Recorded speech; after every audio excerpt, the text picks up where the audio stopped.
Bonjour et bienvenue sur la chaîne des Fous de Normandie. Alors aujourd'hui on va s'intéresser à 7 articles dont vous trouverez comme d'habitude la description, enfin le lien dans la description de cette vidéo. Bon. Alors cet article est intéressant, il a été publié il y a quelques jours dans European Addiction Research, qui est un journal européen qui s'intéresse donc aux addictions. Et là on va s'intéresser à la population carcérale, c'est-à-dire les gens qui ont été condamnés à faire de la prison, donc souvent des gens pour des délits importants ou des crimes, et notamment une population qui consomme des opiacés, de la drogue, quoi, pour faire simple. Alors, ce qui est intéressant dans cette étude, c'est qu'ils vont s'intéresser à la présence de TDAH chez ces patients, et donc ils vont prendre l'ensemble des personnes incarcérées qui prennent des opiacés, et ils vont essayer de chercher chez eux la présence dans l'enfance et à l'âge adulte d'un TDAH.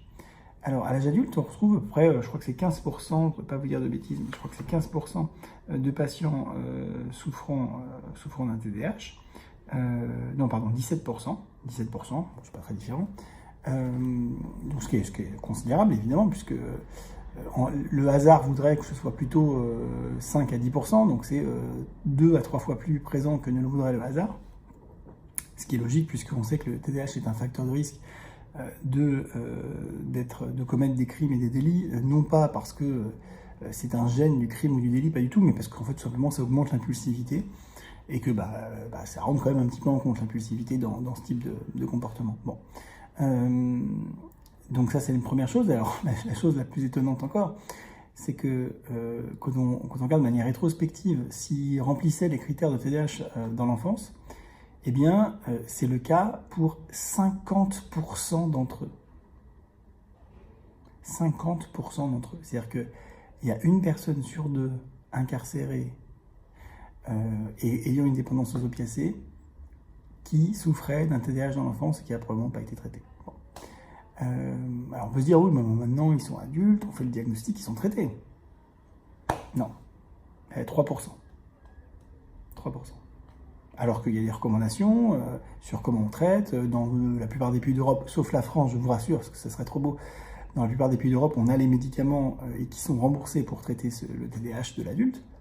Encore une fois, sauf en France. Il ne faudra quand même pas qu'on fasse les choses bien, il ne faut pas exagérer quand même.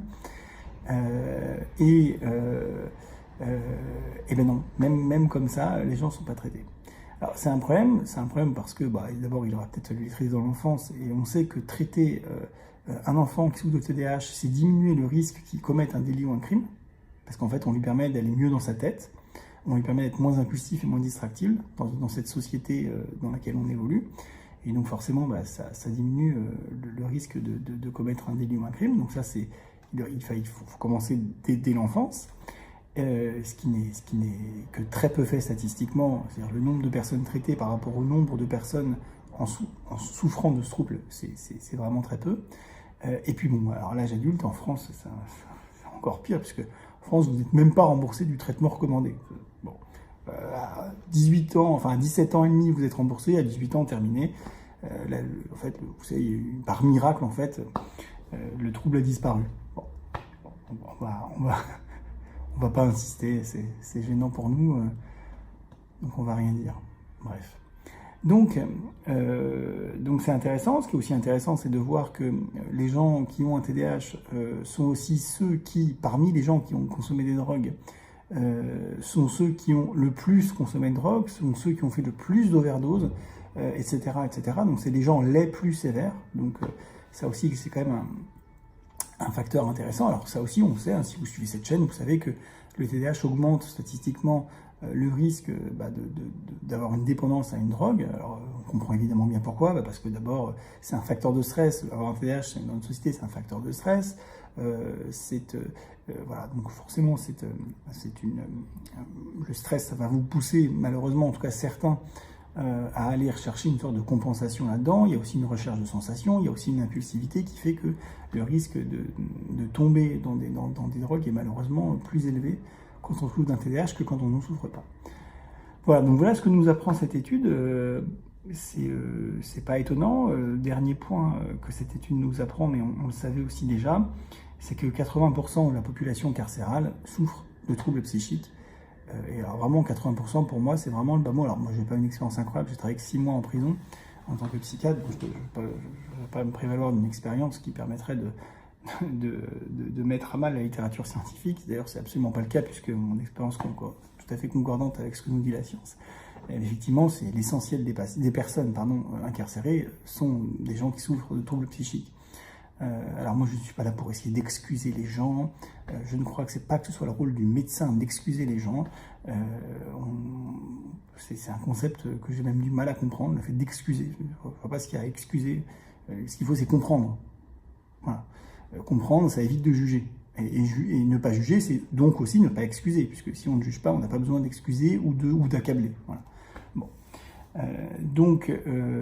Voilà, moi je pense qu'il y a un certain nombre de personnes qui n'ont pas pu bénéficier de prise en charge adaptée ou dont les prises en charge n'ont pas été suffisamment efficaces et qui malheureusement vont commettre des crimes et des délits. Mais je pense que l'essentiel des crimes et des délits commis dans notre société pourrait être minimisé, pourrait peut-être peut-être même disparaître en partie, en tout cas certains d'entre eux, si les personnes étaient bien dans leur peau, bien dans leur tête et qu'ils étaient pris en charge. Voilà.